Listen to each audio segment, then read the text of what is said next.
Society. It hasn't changed much since the Second World War.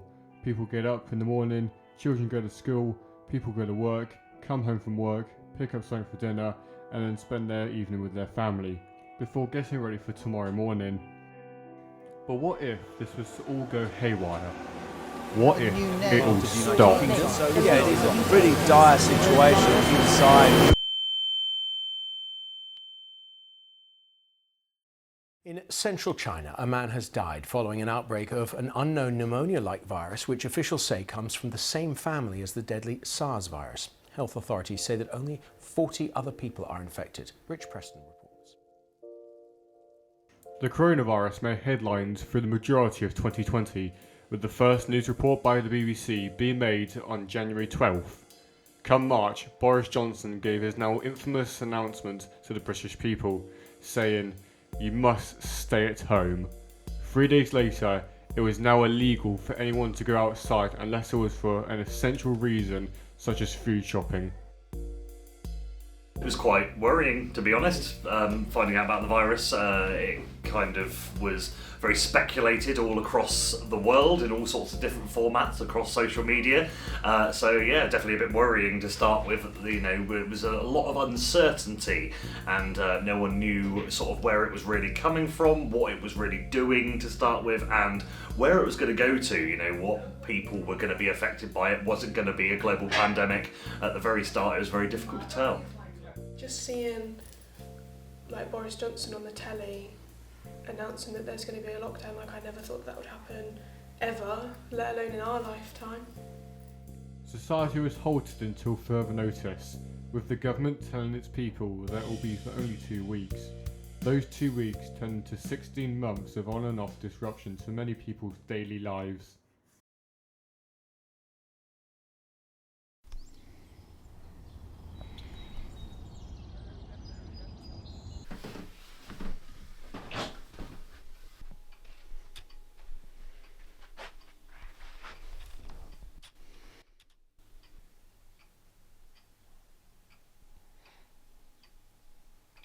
The pandemic caused the majority of people to change their lives in the way that they would work or go to school. Instead of going to school in a building, students would work from home via online platforms such as Google Classroom or Microsoft Teams. Students that did not have access to a computer at home were provided laptops by the school. Well, like multiple kids in the UK, we ended up getting homeschooled and stuff, which was fun, but then missed like my friends and stuff, and also the ability to go outside was lost, which sadly sent me into like a period of not depression but loneliness, I guess, because you couldn't interact with anybody. Well, when did online school, that was fun. Most people didn't turn up, but I did, and yeah, it was weird. It was really weird. Parents, on the other hand, had a different way of working from home. While some people did also have to work from home online, the government introduced a furlough scheme to some people who could not replicate their jobs at home. This scheme was to provide these people 80% of their wages during the time they were stuck at home during lockdown. The biggest thing that everyone was talking about during this time was, when will it all end? When can we go outside again? It made the year go quicker because obviously every day just kind of blended into one since you were kept inside. I missed going outdoors, and just the entire experience was a lot different to everything I was used to, and also that increased my anxiety levels over time, being locked indoors all the time and being afraid to go outside and being afraid to interact with people. People had to come up with ways to entertain themselves during this time period. This included people trying to exercise and lose weight, with people like Joe Wicks becoming very popular, people trying different things such as starting a YouTube channel, some people played games with their friends online. We all had something we didn't have before: time. I found social interaction through Discord especially was something that I took part in quite a lot. I had quite a few friend groups that I interacted with over lockdown. Not all of them ended too well. Some of them had very adverse effects on my mental health. Some of them created long-lasting friendships that I still hold to this day. Some of them helped me learn more about who I was as a person in a period of extreme isolation from, well, physical contact from anybody else that I knew.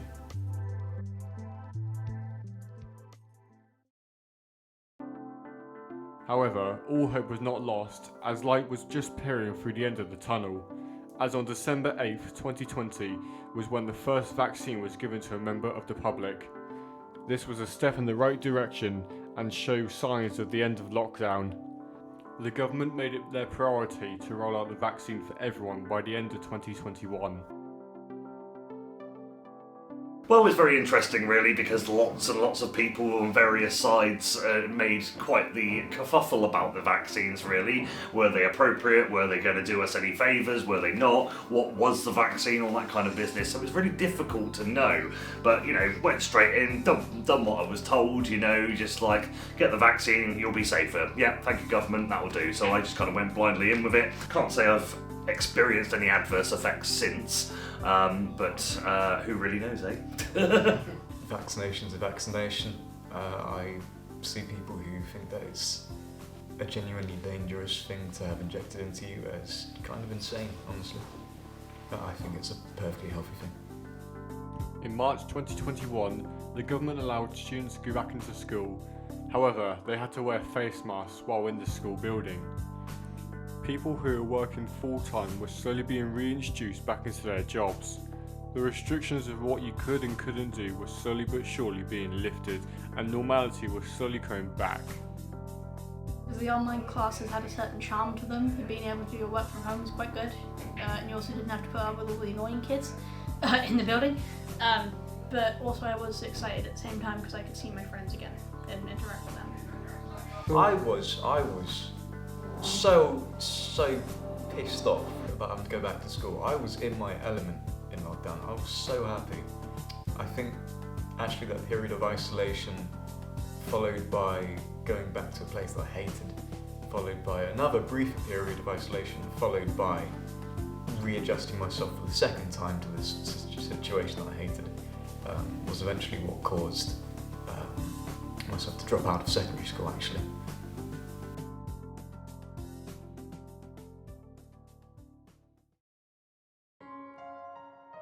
Come July that year, the British government decided to lift every restriction that was brought in since the beginning of the pandemic. And on July 19th, it was officially over. People were allowed to go outside with their friends and family, travel, go to restaurants and pubs for the first time since March 2020. Oh, so relieved. It was just so nice to be able to actually see people again and get back to some normality. It kind of got a little bit strange that after all of this sort of locking down, not seeing people, you stay there, that we kind of like, as of like literally today, you will only see a handful of people in supermarkets with masks on now, and otherwise everything else is pretty much now back to normal. And that happened, or felt like it happened, really quickly, but actually it was a lot longer than I think everyone thought, and kind of like up to 2 years really went by without anyone really thinking about it. Liberated and just relieved. No one in my family was directly affected, but a lot of others were. So for me it was a relief, but other people would have been very upset that they've lost people. The coronavirus in total affected over 700 million people as of April 2025, with 7 million of those people passing away. The virus would still stick around even after lockdown. In fact, the number of people infected in one day peaked in January 2022. The pandemic shows that it does not take a lot for a disease to spread worldwide and become a global issue. The pandemic also shows how important it is for social interaction, especially with younger people, as their social skills were not properly developed due to the fact they could not interact with other people, which led to knock-on effects such as anxiety, loneliness and depression. My anxiety's certainly gotten a lot worse since COVID happened. And I'm still anxious around a lot of people as a result of that, because before COVID I was a very, very social person, then after COVID I'm not anymore as much. And it's also altered how I interact with people, so I'm scared to interact with people now, the assumption that maybe they don't want to interact back, if that makes any sense. And the impact on COVID for our young people was pretty huge, actually. They'd spent a long time being isolated, stuck indoors and away from their peer groups. So we noticed that from loneliness there were mental health issues that came out of COVID that impacted the young people greatly. I think the effects of COVID and how they're going to affect young people's mental health are going to be quite long standing. We're only seeing young people coming out of COVID in the last 4 years.